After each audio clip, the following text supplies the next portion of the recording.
மன்னாதி மன்னன், மக்கள் திலகம், உலகம் போற்றும் உத்தம தலைவர், இந்த நாட்டு மக்களுடைய ஏழை எளிய மக்களின் மனதில் நீங்காத இடம் பெற்று வாழ்ந்து கொண்டிருக்கின்ற, மறைந்தாலும் மறையாமல் வாழ்ந்து கொண்டிருக்கின்ற டாக்டர் புரட்சி தலைவர் எம்ஜிஆர் அவர்களுடைய 109வது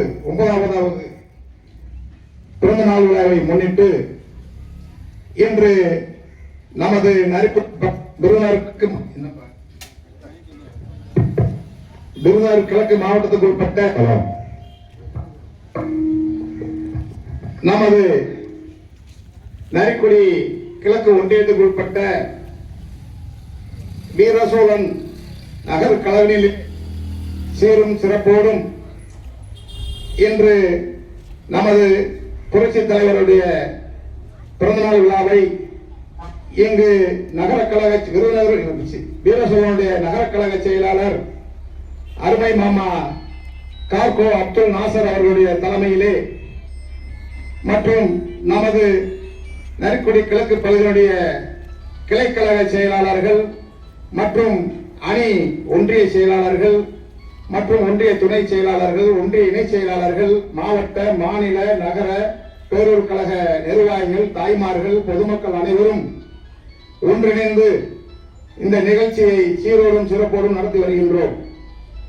அது மட்டுமல்லாமல் இன்று 109வது பிறந்தநாள் விழாவிலே ஒரு முக்கியமான வீர சபதம் ஏற்க வேண்டிய கட்டாயத்தில் இருக்கின்றோம். ஏனென்றால் நமது புரட்சி தலைவர் எம்ஜிஆர் அவர்கள் அன்று அருப்புக்கோட்டை தொகுதியாக இருந்த சமயத்தில் இன்று திருச்சுழி தொகுதி எப்படியோ அதே கிராமங்களை உள்ளடக்கிய, அதே ஒன்றியங்களை உள்ளடக்கிய, அதே பேரூர் கழகத்தை நகர் கழகத்தை உள்ளடக்கிய திருச்சுழி தொகுதியாக இப்பொழுது மாறி இருக்கின்ற இந்த தொகுதியிலே நமது மாண்புமிகு புரட்சித் தலைவர் எம்ஜிஆர் அவர்கள் நின்று முதலமைச்சரான தொகுதி என்பதை பொதுமக்கள் அறிவார்கள், நாடும் அறியும், நாட்டு மக்களும் அறிவார்கள் என்பதை உங்கள் மத்தியில் நான் கூறிக்கொள்ள கடமைப்பட்டிருக்கின்றேன். அதே புரட்சித் தலைவர் எம்ஜிஆர் அவர்கள் இங்கே நின்று எப்படி முதலமைச்சராகி இந்த தொகுதியை வென்றெடுத்து நிரந்தரமாக அதிமுக கோட்டையாக பயன்படுத்தி அதிமுக வேட்பாளர் இரட்டை இலட்சணத்தில் யார் நின்றாலும் வெற்றி பெற்றார்களோ அதே வெற்றியை வருகின்ற 2026 நமது கழகத்தினுடைய நிரந்தர பொதுச் செயலாளர், வருங்கால முதலமைச்சர், முன்னாள் முதலமைச்சர், தற்பொழுது எதிர்க்கட்சியுடைய தலைவர் டாக்டர் புரட்சி தமிழர் எடப்பாடியார் அவர்கள் தலைமையிலே இன்று சீரும் சிறப்போடு நடக்கின்ற நிகழ்ச்சியிலே வீர சபதம் ஏற்க வேண்டிய கட்டாயத்தில் நாம் இருக்கின்றோம் என்பதால் வருகின்ற 2026 நமது பொதுச் செயலாளர் மாண்புமிகு புரட்சி தமிழர் எடப்பாடியார் அவர்கள் யாரை கை நீட்டி இவர்தான் வேட்பாளர் என்று அறிவிக்கிறார்களோ அவர்களுக்கு இரட்டை இலை சின்னத்தில் வாக்களித்து அமோக வெற்றி பெற செய்ய வேண்டும் என்று உங்கள் பாதம் தொட்டு நான் கேட்டுக்கொள்ள கடமைப்பட்டிருக்கின்றேன். பெரியவர்களே, தாய்மார்களே, வீரர்களும் பகுதியில் வாழ்கின்ற இளைஞர்களே, நண்பர்களே, உற்றார் உறவினர்களே, கழக தொண்டர்களே, பொதுமக்களே, தாய்மார்களே, நீங்கள் உற்று நோக்க வேண்டும். இந்த பகுதியிலே நமது டாக்டர் புரட்சி தலைவர் எம்ஜிஆர் அவர்கள் முதலமைச்சராக நின்று ஜெயிச்சு முதலமைச்சரான காலத்தில் இந்த பகுதிக்கு குடிநீர் வழங்கிய ஒரு குலமகன் நமது டாக்டர் புரட்சி தலைவர் எம்ஜிஆர் என்பதை யாரும் மறந்துவிடக்கூடாது.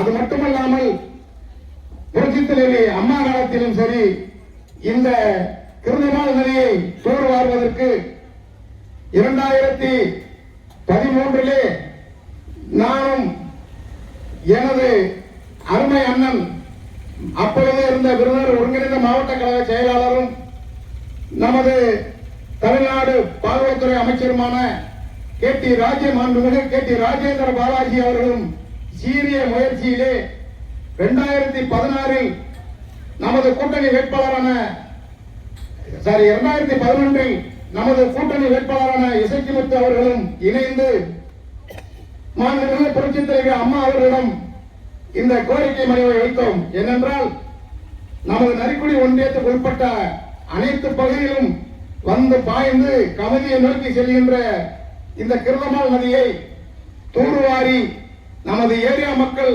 விவசாய பெருங்குடி மக்கள், தொழிலாளர்கள், பாட்டாளி படைப்பாளி அனைவரும் சீரோடும் சிறப்போடும் வாழ வேண்டும் என்றால் இந்த கிருதமால் நதியை தூர்வாரி அங்கிருந்து வைகை ஆற்றில் பெற வேண்டிய தண்ணீரை பெற்று இந்த ஏரியா மக்கள், விவசாய பெருங்குடி மக்கள் சீரோடு வாழ வேண்டும், சிறப்போடு வாழ வேண்டும் என்ற நல்ல நோக்கத்தோடு புரட்சித் தலைவர் அம்மா அவர்களிடம் கோரிக்கை வைத்தோம்.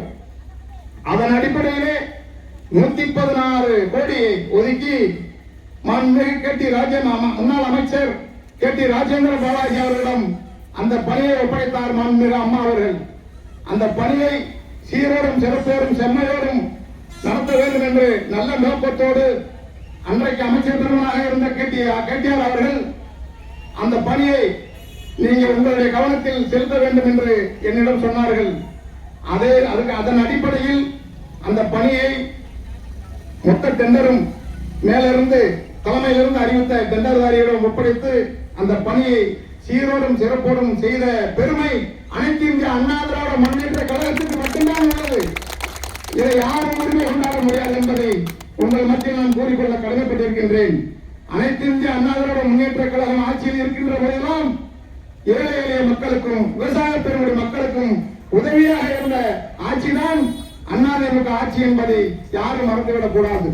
அது மட்டுமல்லாமல் அனைத்து இந்திய அண்ணா திராவிட முன்னேற்ற கழகத்தில் கொண்டு வந்த திட்டத்துக்கெல்லாம் நாங்கள் தான் கொண்டு வந்தோம் என்ற பெயர் சுட்டி அவர்கள் இன்றைக்கு அதை புறவலைப்படுத்தி அவர்கள் போலியாக ஒரு முத்திரையை குத்தி வருகின்றார்கள் என்பதை உங்கள் மத்தியில் நான் கூறிக்கொள்ள கடமைப்பட்டிருக்கின்றேன்.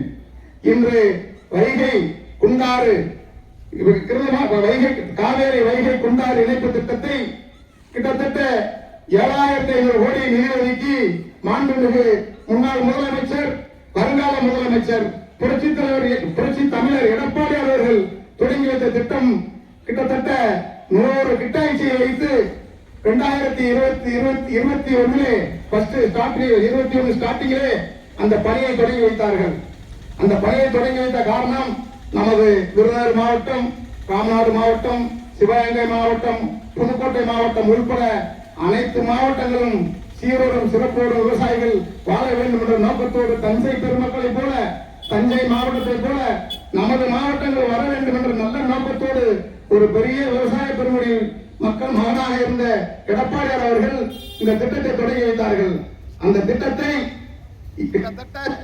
கிட்டத்தட்ட 5 வருடங்களுக்கு முன்னாடி அதிமுக ஆட்சியில் தொடங்கி வைத்த திட்டம் என்பதால் திமுக ஆட்சிக்கு வந்தவுடன் அந்த திட்டத்துக்கு மூடு நடத்தி விட்டார்கள். இதை இந்த பொதுமக்கள் கேட்பார்களா? கேட்க வேண்டும். வருவார்கள். உங்கள் மத்தியில் 2026 உதயசூரியன் ஓட்டு போடுங்கள் என்று வருவார்கள். அப்பொழுது நீங்க கேட்க வேண்டும். இந்த பகுதியிலே இந்த மக்களுடைய விவசாய பெருங்குடி மக்களையும், விவசாய கூலி தொழிலாளர் மக்களையும், பாட்டாளி படைப்பாளி அத்தனை பேர் வாக்குகளை பெற்று நீங்கள் அமோக வெற்றி பெற்று சென்றீர்களே, இந்த மக்களுக்கு செய்த நல்ல காரியங்கள் என்ன? நீங்க கேட்க வேண்டும். அனைத்து இந்திய அண்ணா திராவிட முன்னேற்ற கழகத்தில் ஆரம்பித்து வைத்த திட்டம் என்பதால் இதை அரசியல் காழ்ப்புணர்ச்சியின் காரணமாக மூடு விழா நடத்தி விட்டீர்களே, இந்த விவசாயிகளுடைய நன்மைகள் உங்களுக்கு புரிகிறதா? இந்த விவசாயிகள் நலமாக வாழ வேண்டும் என்ற நோக்கத்தோடு நீங்க செய்தீர்களா? ஏன் இந்த விவசாயிகளை பழி வாங்குகிறீர்கள் என்று நீங்கள் கேட்க வேண்டும். கண்டிப்பான முறையில் கேட்டால்தான் உங்களுக்கு அந்த பலன் நல்ல பலனாக கிடைக்கும் என்பதை உங்கள் மத்தியில் நான் கூறிக்கொள்கின்றேன். கிட்டத்தட்ட காவேரி வைகை குண்டார் இன்னைக்கு வந்திருந்தால் நம்ம மக்கள் தஞ்சையை போன்று எங்கேயும் செல்ல வேண்டியதில்லை. வேலை தேடி வெளியே செல்ல வேண்டியதில்லை, விவசாயம் தேடி வெளியே செல்ல வேண்டியதில்லை, அரிசி வாங்க வெளியே செல்ல வேண்டியதில்லை, நெல் வாங்க வெளியே செல்ல வேண்டியதில்லை. குருதாவளி, கேப்பை போன்ற சோளம் அனைத்து தானியங்களும் நம்ம பகுதியிலே விளையும். அந்த தண்ணி வசதி இருந்தால் போதும், அனைத்து நீர்நிலைகளும் மேலே ஏறிவிடும். நமது மக்களுக்கு சந்தோஷமான முறையில் விவசாயம் செய்ய ஊக்கமளிக்கும் என்பதை நான் உங்கள் மத்தியில் கூறிக்கொள்ள கடமைப்பட்டிருக்கின்றேன். அதை மூடு விழா நடத்திய ஒரு துரோக ஆட்சிதான் இன்றைக்கு திமுக ஆட்சி நடந்து கொண்டிருக்கிறது. இதை யாருமே கேட்பதில்லை. கேட்பாரற்று போய் கிடப்பது போல் இந்த தொகுதி கிடைக்கின்றது.